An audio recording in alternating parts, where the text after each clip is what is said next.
topics and opinions expressed in the following show are solely those of the host and their guests and not those of W4CY Radio, its employees, or affiliates. We make no recommendations or endorsements for radio show programs, services, or products mentioned on air or on our web. No liability, explicit or implied, shall be extended to W4CY Radio or its employees or affiliates. Any questions or comments should be directed to those show hosts. Thank you for choosing W4CY Radio.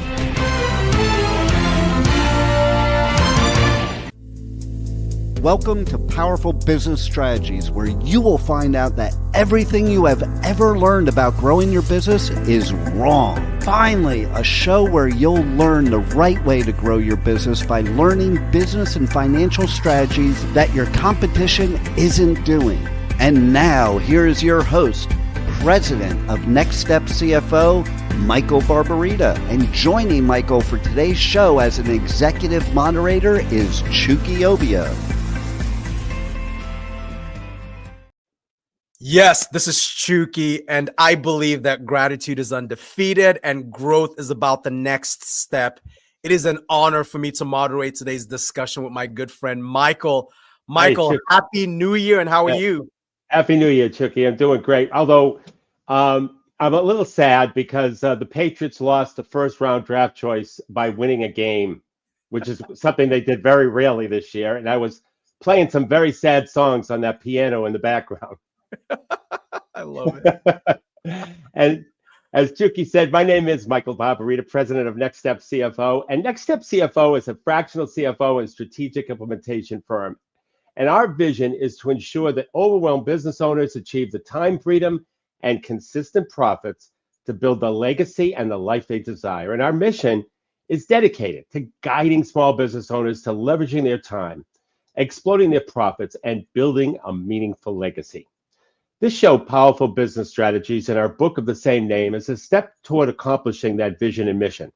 And so with that, I'd like to hand it back to my co-author and moderator for today's show, Chucky Obio.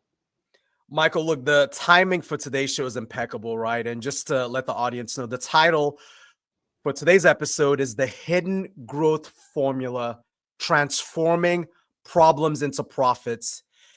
And before we get started, just a quick disclaimer. So look, Michael and I are both affiliated with a number of different organizations, and I currently serve as the managing director of business development for Vetterprice, a global business-focused law firm. In addition to that, it's truly an honor to collaborate with Michael to moderate business roundtables with small business owners, family-owned businesses, coast to coast, to really document the insights from these roundtables. And then we pulled these insights together as part of our book, Powerful Business Strategies. So please note that the views expressed are leveraged from those experiences. And my mission as the fearless moderator today is just to ask the right questions to help you, the listener, learn the best strategies that the competition isn't doing. So with that, back over to Michael. Thank you, Chucky. So here's something new that I'd like to share that I announced last week, and I believe I also announced it the week before. If you have a business problem that you would like us to answer, or a business question or a strategy that you would like to ask about, you can email us at ask@nextstepcfo.net. That's ask@nextstepcfo.net. It doesn't matter what the business problem is or the question, and we'll answer it for you. And there are two things that we ask. Number one, please state whether it is something we can answer on the air, or if we have to answer it confidentially. And if certainly if you want it to be confidential, we're not going to talk about it on the air. And number two, please provide your phone number, because business problems can be complex, and we might need more context or clarity. And because it might be of a confidential nature, we can call you instead of talking about it on the air. So that email address again is ask@nextstepcfo.net. And for my inspirational minute today, every business owner out there is feeling overwhelmed, wondering if it's all worth it. And this message is for you if you're feeling that way. Remember why you started. Remember that moment when you first believed in your vision, when you knew you could create something meaningful. Yes, the journey is tough. Yes, there are days when it feels impossible, but what you're building matters. Your persistence through these challenges isn't just stubbornness, it's the very thing that sets you apart. And every successful business owner has faced moments of doubt, moments of near breaking, but they kept going, and so can you. Today's obstacles are tomorrow's success stories. Your determination, your resilience, your unwillingness to give up, these aren't just admirable qualities, they're your competitive advantage. Keep pushing forward, keep believing, keep building, because the world needs what you can create. So in business, we're often taught that problems are obstacles to overcome. But your biggest challenges are actually disguised opportunities. And the most successful entrepreneurs don't just solve problems. They take a problem and turn it into profit centers. Every obstacle you face contains hidden value waiting to be unlocked. And today, we'll show you how to spot those opportunities and turn them into sustainable revenue streams. So get ready to transform your perspective and discover the hidden profits in your business. And we're diving deep into a game-changing strategy that has consistently generated millions in additional revenue for businesses across every industry, changing those business problems into profit centers. And let me share something else with you, that in our research across thousands of businesses, we've discovered that the average company is sitting on anywhere between 2 to 3 major problems that could generate an additional 6 figures in revenue annually. Yet most business owners are so focused on eliminating these problems that they completely miss the opportunity to monetize them. So think about this. Uber started because someone had a problem getting a taxi. Airbnb began because 2 guys couldn't afford their rent. Square was created because a glassblower couldn't process credit card payments for his art. These billion-dollar companies all started with someone looking at a problem differently. But you don't need to create the next Uber to profit from this strategy. Today, I'm going to show you our proven 4-step framework for transforming business problems into profit centers. And we'll cover how to identify which problems have the highest profit potential, the exact process for validating these opportunities, specific strategies for monetizing different types of problems, and a systematic approach to scaling these new profit centers. And most importantly, I'll share real case studies of businesses that have successfully implemented this strategy, including detailed numbers and specific steps they took. But before we dive in, I want you to grab a pen and paper, because what I'm about to share isn't theory. It's not theoretical. It's practical. It's practical, proven approach that you can implement in your business starting now. Remember, if you're driving, don't bother grabbing that pen and paper, as you can listen to our podcast later on at powerfulbusinessstrategies.com. So let's begin with our first segment on problem identification and validation. So the first step in transforming problems into profits is actually identifying which problems have the highest monetization potential. And we use what I call the 4-step prime framework. And those 4 steps is problem repetition, and I'm going to define these. So it's problem repetition, resource intensity, market size, and ease of solution. And so let's break this down. So problem repetition asks, how frequently does this problem occur, both in your business and in your industry? The higher the frequency, the greater potential market. Then resource, the second step is resource intensity. It examines how much time, money, or energy the problem consumes. The more resources it drains, the more valuable a solution becomes. Then market size. So market size looks at how many other businesses or individuals face the same problem. This helps us understand the scaling potential. And then ease of solution. Ease of solution actually considers how difficult it would be to create and implement a solution. Sometimes the simplest solutions have the highest profit potential. So let me share a case study that perfectly illustrates this framework in action. And it's a mid-sized manufacturing company, and they were struggling with equipment downtime. Their machines required specialized maintenance that was costly and time-consuming. And here's how they applied that four-step prime framework. So with problem repetition, they discovered that they were dealing with maintenance issues weekly, and their competitors faced the same challenge. With regard to resource intensity, each instance of downtime cost them approximately $20,000 in lost production and maintenance fees. With respect to market size, their research showed that over 5,000 companies in their region, just in their region, use similar equipment. And then ease of solution. They realized they could develop a predictive maintenance system using their existing data and expertise. And so instead of just solving their own problem, like many businesses do, they created a predictive maintenance service that they now sell to other manufacturers. In the first year, this new division generated $1.2 million in revenue with a 42% profit margin. Wow. Yeah, and so the key takeaway here is that they didn't just fix their problem. They leveraged their experience to create a solution they could sell to others. They created a product.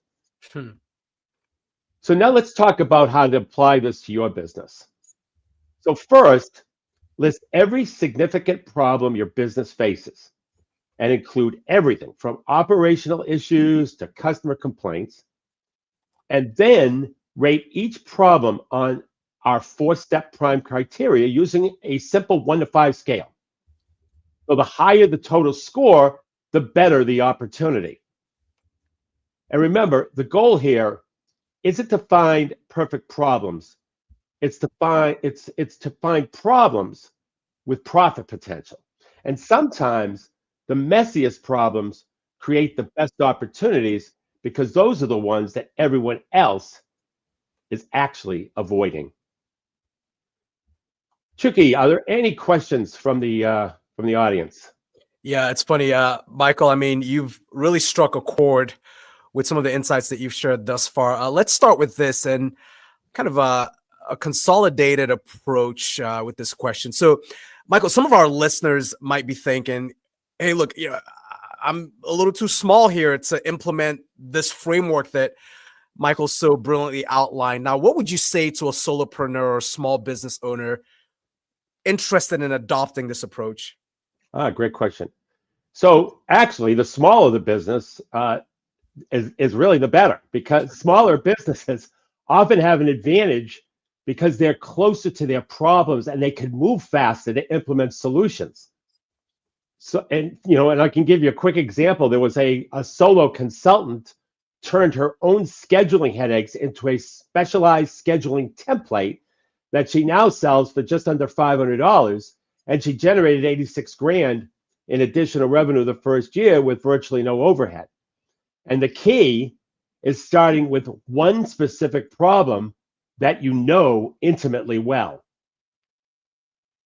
Remarkable. So, Now, I think yeah, that's actually go really ahead. good insight. Yeah, and I resonate. It seems like our audience as well. So we're getting some really good feedback. They are resonating with this idea of how close you are to the problem.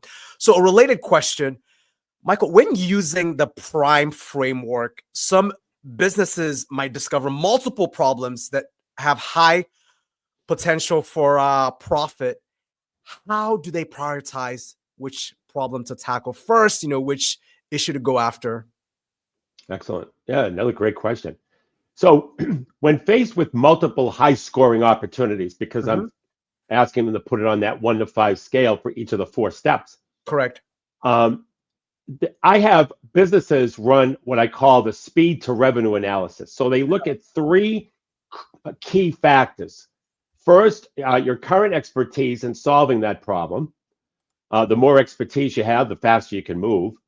Second, your existing resources. What resources can you leverage immediately versus what you need to acquire? So if you can leverage resources immediately, you're going to be not only faster, but it's going to be a better opportunity because you don't have to acquire any resources. And third, the size of your initial test market. How quickly can you get paying customers? For example, a manufacturing company had 3 problems, all scoring 18 on the 4-step prime. But they chose to start with their quality control issue because they had an internal solution already working, and they had existing relationships with potential customers, and they could test it with 5 clients immediately. That's leverage. And they generated their first revenue within 60 days as a result. But remember, the goal isn't just to pick the biggest opportunity, but the one you can monetize most quickly while building momentum for tackling the others. Really sharp. Well, Good thank you, stuff, Chuki. Michael.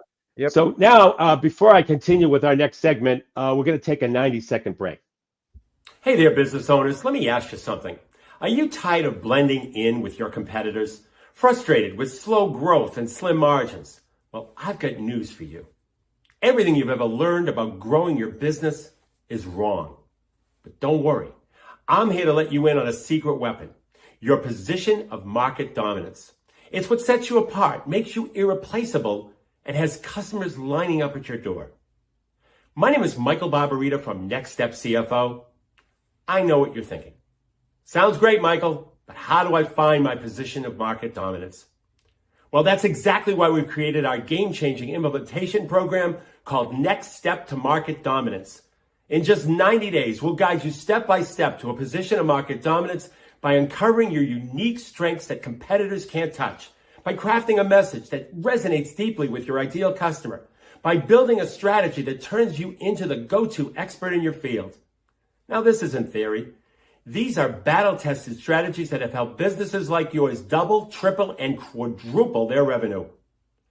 Don't let another quarter go by struggling to stand out. It's time to dominate your market, period. Go to nextstepcfo.net/contact, fill out the form, and in the message section, put the word dominate. Or call us at 781-326-3822. That's nextstepcfo.net/contact, or call us at 781-326-3822. Well, welcome back. We're talking about hidden profit opportunities in your business. And this segment's going to be about what I call monetization strategies. Now that we've identified our high potential problems, let's talk about how we turn them into revenue streams. And there are 4 primary monetization models that we've found to be effective. One is called solution licensing. The second is service extension. The third is product development. And the fourth is knowledge commerce. Now let's examine each model and then look at a case study that combines several of these approaches. So solution licensing, that's when you develop a solution and you license it to others facing the same problem. And this model works best when you've created a systematic process or technology that's easily transferable. And it also works best if the process is patented or eventually patented. And if you ever watch Shark Tank, you'll always see a couple of the sharks thinking about licensing opportunities when they see a new invention or a new system process. And that's what solution licensing is. And it can be very valuable because you really don't have to do anything. All you have to do is create the agreement. You have to create the process or product and then the agreement, and you let everybody else do all the work, and you collect royalty checks. The second one is service extension. And it involves turning your solution into a service that you can offer to others. And this works well when the problem requires ongoing management or specialized expertise. And then there's product development. This means transforming your solution into a tangible product that others can buy and implement themselves. This is ideal when the solution can be standardized and packaged. And then, of course, the fourth is knowledge commerce. And this involves packaging your expertise and experience in solving the problem into either training, consulting, or some type of educational content. And you could, with that one, you could work on a digital marketing strategy. So let me share a case study of how these models work in practice. So consider a restaurant equipment distributor that transformed their biggest headache into their fastest growing profit center. So their original problem was inventory management. And they were constantly dealing with restaurants ordering emergency replacement parts, which was chaotic and unprofitable. So instead of just improving their inventory system, which they did, but they saw an opportunity where they developed what they called the Kitchen Intelligence Platform. And here's how they monetized it into using multiple models. Number one, they created a predictive ordering system that tracks equipment usage patterns and automatically orders replacement parts before they're needed. And they licensed this software to other distributors nationwide. So they actually put together an ordering system, and it automatically orders these replacement parts before they're needed. And so it was really valuable to a lot of different companies, but he was able to license this software. Second, they launched a maintenance prediction service that restaurants subscribe to monthly. So this was a subscription model. Third, they developed a smart inventory management device that restaurants can purchase outright. And fourth, they now offer training programs teaching other distributors how to implement their system. And the results, in 18 months, this is incredible. In 18 months, they generated just over $2 million from their licensing software. They built $750,000 in annual recurring revenue from their subscription. They sold $1.3 million worth of inventory management devices and created a $500,000 training and consulting division. And the key insight here is that they didn't just limit themselves to one monetization model. They looked at several solutions from multiple angles and created several revenue streams from the same core innovation. So it doesn't necessarily mean that if you have one problem, you're only going to have one revenue stream. These four models that I talked about can give you the opportunity to have four revenue streams from one problem. So to apply this to your business, you have to ask yourself these questions for each problem that you identified. Number one, could other businesses use the solution? And that's in the context of a licensing potential. Second, could we provide this as an ongoing service?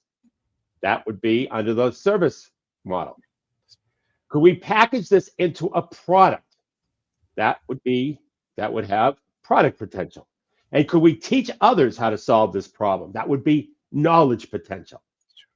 So you can see how you can take one particular problem and potentially use it in multiple revenue models. Doesn't have to be all four, but it might be two instead of one. And the goal here is to find the monetization model that best fits your problem and your company's capabilities. What about questions, Chuki? Yes. Yeah, it's remarkable. And Michael, if you don't mind me saying, you're dropping so much wisdom. Your voice, your voice box is overflowing with insight. Yeah. Michael, it's overflowing with insight. I mean, that's just remarkable. Look, I think this has been one of our most engaging episodes. We're getting some really good feedback. Question for you: for businesses considering multiple monetization models, how do they decide where to start? Well, that's an interesting question because you always start with the model that requires the least resource investment but offers the quickest path to revenue. So if, once again, I think it's step 2 of our 4-step process, the prime 4-step process, you start with what requires the least amount of resources. And also the quickest path to revenue, but usually the least amount of what requires the least amount of resources gets you to the quickest path to revenue. Yeah. And if you've already solved the problem internally, service extension often makes the most sense because you can leverage existing resources. Exactly. And then use that initial revenue to find the development of other models. See, the restaurant supply company, which we discussed earlier, they started with services before moving into product development and licensing. So that's the order they took. They didn't just shoot it out into licensing. Remarkable. So it's this is a challenge for a lot of businesses, right? So we often hear this. In fact, a number of listeners have shared this question, and I'll sort of synthesize this question. Michael, what do you see as the biggest mistake companies make when they are trying to monetize their solutions? Great question. Wow. The biggest mistake is trying to create a perfect solution before going to market. Yeah, remember, you don't need a perfect solution. You need a working solution that creates value. Yeah. So start what I call the MVP, minimum viable profit version. Get it into the market, generate some revenue, and let customer feedback guide your development as you go on, as you move forward. And this approach reduces risk and it accelerates the time to profit. So it works really well. Remarkable. So yeah, so before I continue this discussion, we're going to take a quick 90-second break. Hey there, business owners. Let me ask you something. Are you tired of blending in with your competitors? Frustrated with slow growth and slim margins? Well, I've got news for you. Everything you've ever learned about growing your business is wrong. But don't worry. I'm here to let you in on a secret weapon, your position of market dominance. It's what sets you apart, makes you irreplaceable, and has customers lining up at your door. My name is Michael Barbarita from Next Step CFO. I know what you're thinking. Sounds great, Michael, but how do I find my position of market dominance? Well, that's exactly why we've created our game-changing implementation program called Next Step to Market Dominance. In just 90 days, we'll guide you step by step to a position of market dominance by uncovering your unique strengths that competitors can't touch, by crafting a message that resonates deeply with your ideal customer, by building a strategy that turns you into the go-to expert in your field. Now, this isn't theory. These are battle-tested strategies that have helped businesses like yours double, triple, and quadruple their revenue. Don't let another quarter go by struggling to stand out. It's time to dominate your market, period. Go to nextstepcfo.net/contact, fill out the form, and in the message section, put the word dominate. Or call us at 781-326-3822. That's nextstepcfo.net/contact, or call us at 781-326-3822. Welcome back. So we're talking about transforming problems into profits. And so we're now going to focus on how to implement and scale your problem to profit solution. So this is where many businesses kind of stumble a little bit. So I'm going to share our proven 7-step implementation framework, followed by a case study that just kind of brings it all together. So the 7 steps is solution validation. I'm going to talk about each one. Solution validation, market testing, resource allocation, pilot program, feedback integration, scale planning, growth execution. So let's examine each step and then look at how a local service business used this framework to create a 7-figure revenue stream. So step 1, solution validation. So before investing heavily, you got to verify that your solution truly solves the problem effectively. So document everything. It's all about the data. I know we hate that. I know we business owners hate that math and the data, but it's really, really critical. So you got to document everything, measure results, and gather that concrete data. Second, market testing. Test market receptivity through surveys, interviews, and small-scale trials. Determine if others will pay for your solution and how much they'll pay. Step 3, resource allocation. Calculate exactly what you'll need in terms of time, money, people, and technology, and create a detailed resource plan. Step 4, and if you recall from one of the questions, this is a really important step on which one you do first. Step 4, pilot program. Launch a small-scale version of your solution with a select group of customers or clients. This is your proving ground. Step 5, Feedback integration. Gather and analyze all feedback from your pilot program. Make necessary adjustments before scaling. 6, scale planning. Well, create a detailed scale plan, including marketing, operations, and financial projections. And step 7, growth execution. Implement your scaling plan in phases, monitoring key metrics at each stage. So now let's look at a commercial cleaning services company who used this framework to change a common problem into a major profit center.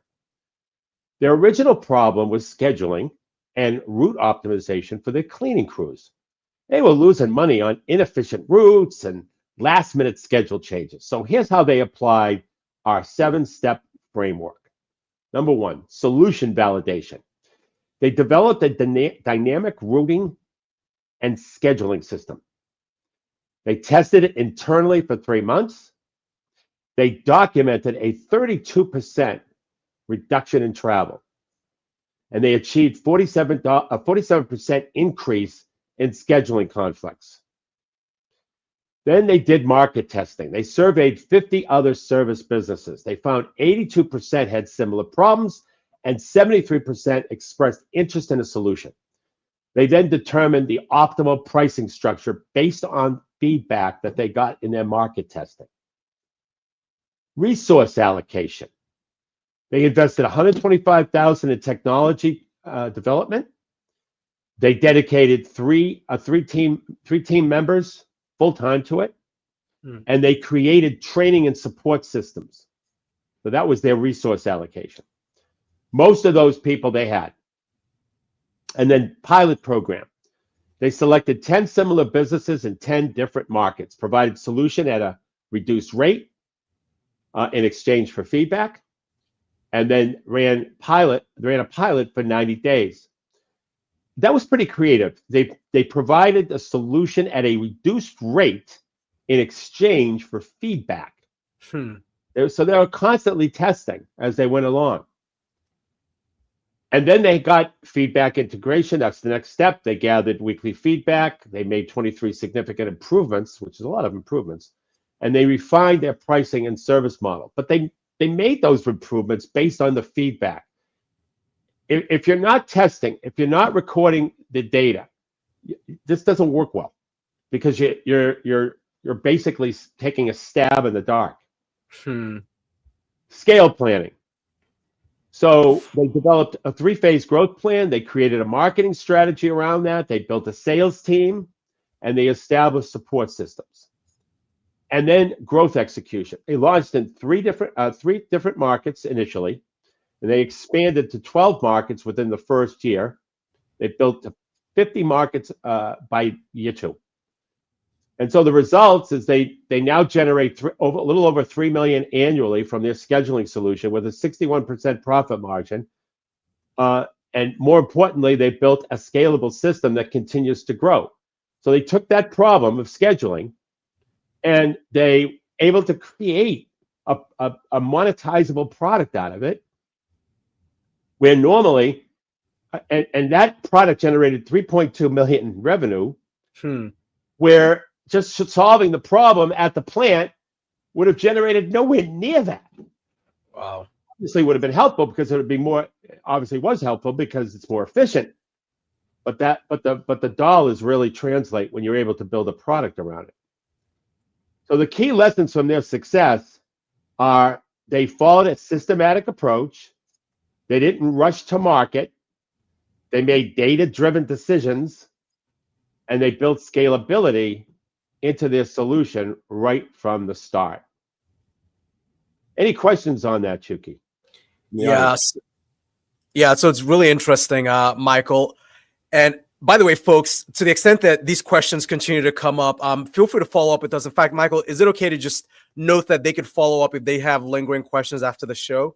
Oh, absolutely. They could go to ask@nextstepcfo.net and they email us. Absolutely. There you go. So look, question here, and this is related to the implementation framework, Michael. So you mentioned the 7-step framework. Which of those steps do you believe businesses struggle with the most? Oh, God. Market testing. Uh, It consistently trips up many businesses, Chucky, and they either skip it entirely, because once again, it's the data, or do it superficially.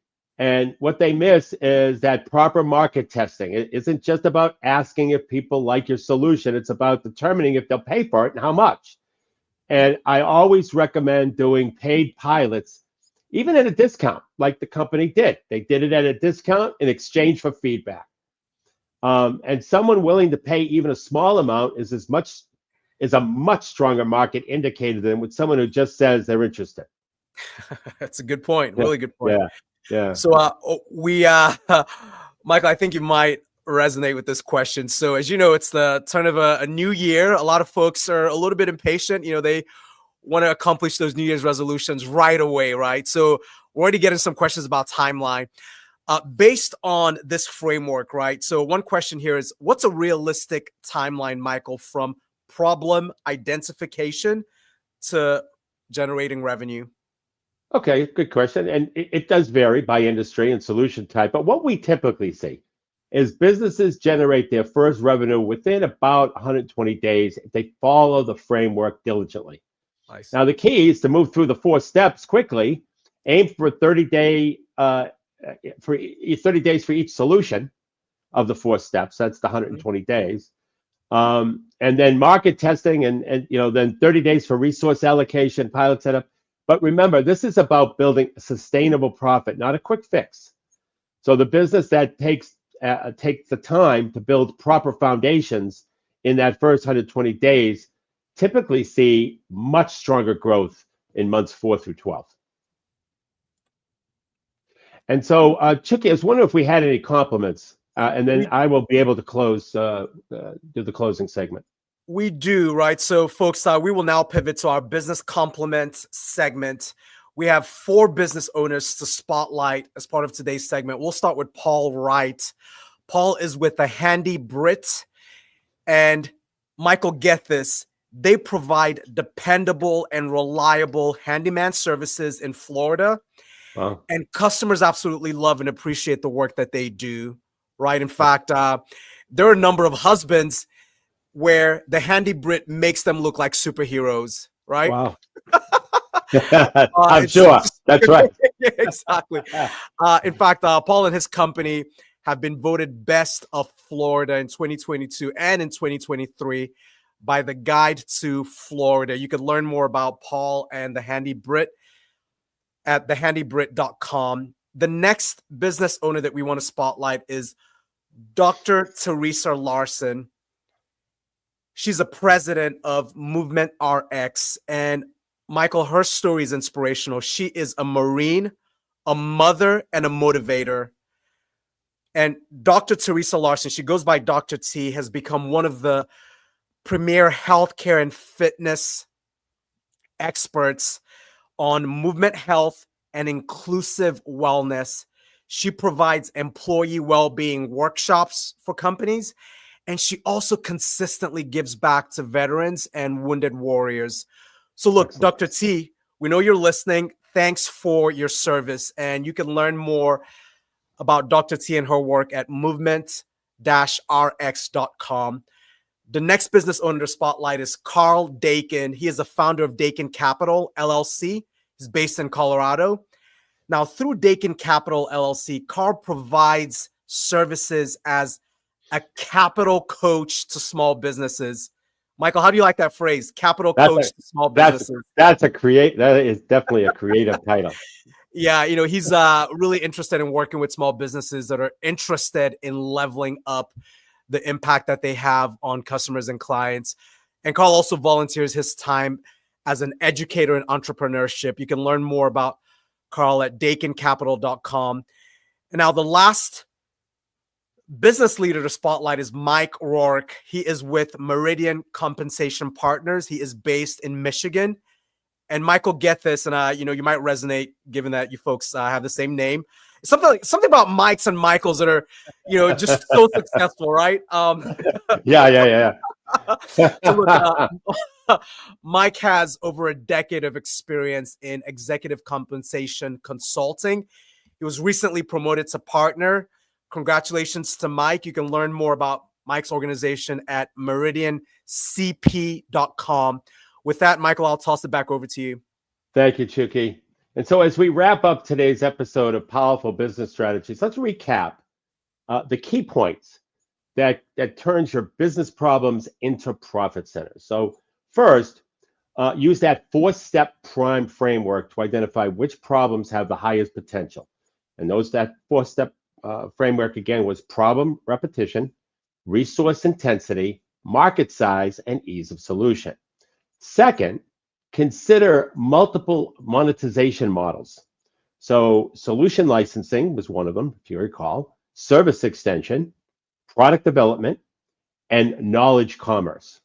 And third was following the 7-step implementation framework, which was number 1, solution validation, number 2, market testing, number 3, resource allocation, number 4, pilot program, 5 was feedback integration, 6 was scale planning, and 7 was growth execution. So let me share once again why implementing this hidden growth formula is so crucial for your business right now. First, in today's competitive landscape, traditional growth strategies are becoming less effective and more expensive. Customer acquisition costs have risen by an average of 60% in the last 5 years. And by the way, they grew again in 2024. But when you turn your problems into profit centers, you're creating value from resources you already have. Second, this approach gives you a significant competitive advantage because you're monetizing challenges that your competitors are still treating as pure expenses. While you're spending money to solve problems, while they're spending money to solve problems and all they do is solve the problem and that's it, you're making money from them. And it's like turning your business's immune system into a profit generator. Third, these new revenue systems often have higher profit margins than core business activities because you've already absorbed the cost of developing the solution. Every dollar of revenue from your transformed problem brings more profit to your bottom line. Fourth, this strategy creates natural market differentiation. When you solve an industry-wide problem, you position your company as an innovator and thought leader. This enhances your brand and often leads to opportunities beyond the immediate solution. And finally, these problem-based profit centers typically show greater resilience during economic downturns because they address fundamental business needs rather than discretionary wants. And remember, every business problem you face today could be tomorrow's profit center. Look at it like that. The key is to approach these challenges with a mindset of opportunity rather than obstacle. And so we have a few minutes. And what I'd like to do today is cover, we did a whole show on it, but I do want to cover the 5 components of a compelling offer, because one of the things that we talk about in our conversion formula, captivate, fascinate, educate, and close. In the close, we say that the offer has to be so compelling that the prospect cannot turn it down. Well, that's easy for me to say, but I want to talk about what makes an offer compelling. And so I just want to go in the time that we have. We only have a few minutes, but I do want to go over the 5 components of a compelling offer. Some of these things that, like the conversion formula and the 5 components of a compelling offer, you'll hear us say often because these are really critical in building your business, especially if you're a small business. So those 5 components of a compelling offer is number 1, urgency and scarcity. So with urgency, we only have, the urgency is this offer ends on Thursday. So that provides urgency for that person, that prospect, to make a decision. Scarcity is there's only 3 left, or there's only I'm only going to do five appointments. And that way, people have that urgency, and it makes the offer compelling because they have a time limit and they have a quantity limit. The second is risk reversal. And if you recall from my ski business example, it was really, really good. The problem that the customer had in the ski industry is they never really knew if the ski they were being sold was the right ski for them until they got it up on the mountain and tried it out. Well, we had what we called a ski guarantee. Ski the ski 3 times, you don't like it, bring it back for a brand new pair and keep bringing it back until we get it right. Now, with a risk reversal, there's always this worry from business owners that they're going to lose money and that there's going to be too many people taking advantage of the business owner. What I found in the ski industry is the ski prospect just wanted to have a great experience. We sold 8,000 pair of skis. The first year we implemented a 25% increase and 8 came back. Next year, 11,000 pair, 14 came back. This customer just wanted a great ski experience. My employees, they thought it was going to be a disaster. They thought they were going to encounter so much extra work for all the returns that were coming back. They also thought we'd lose a ton of money, and it just didn't happen. So identify the problem that the customer has. You do that anyway in the conversion formula through the Captivate, but that's how you can capitalize on a great offer with a risk reversal. The third is adding more value to your product or service. So when I was in the frozen cookie dough industry, the problem the customer had is they didn't want to waste valuable oven space baking cookies. They wanted to, they wanted to utilize that oven space with their core product, whether it be pizza or subs or whatever it was. And so what I did with every opening order is I gave them a free convection oven. And what that did was it made the offer compelling for several reasons. One, it was an extra oven that they can use, so they didn't have to use their main oven. And secondly, it was an oven that they could use for other things in addition to baking cookies. It didn't just have to be used for baking cookies. So it had a universal effect. And the interesting thing about it is what you have to understand is what is the long-term value of a customer. If you understand the long-term value of a customer, then you can lose money on that initial order, which I did when you took into consideration that the average initial order was somewhere between $50 and $100. The convection oven cost $150. But I understood and I believed in my product and I understood what the long-term value of a customer was, which was $5,000. So I knew I was going to get $5,000 out of this customer over time just by giving him a $200 convection oven. That's adding value to your product or service. Fourth is packaging and bundling multiple products and services together. In the ski business, everybody and his brother packaged skis, bindings, and poles. But what we did is we did something that our competition wasn't doing, and that was packaging clothing.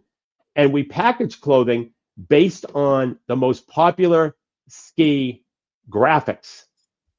And we matched the clothing to those popular ski graphics. So packaging and bundling is a very, very effective way. It gives the customer perception that there's real value when you package and bundle things together. And so when we packaged our clothing packages together, they flew out the door.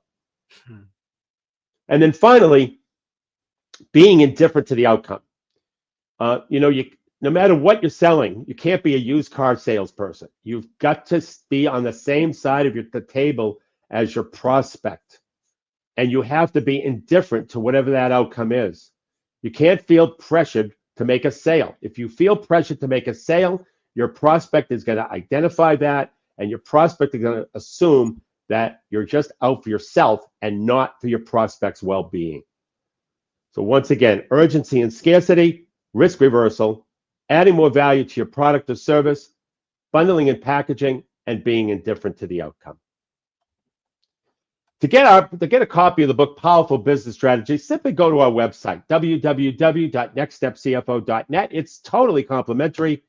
And until next Monday at noon Eastern Time, for Chucky Obio, my name is Michael Barbarita, and remember, don't keep doing what your competition is doing.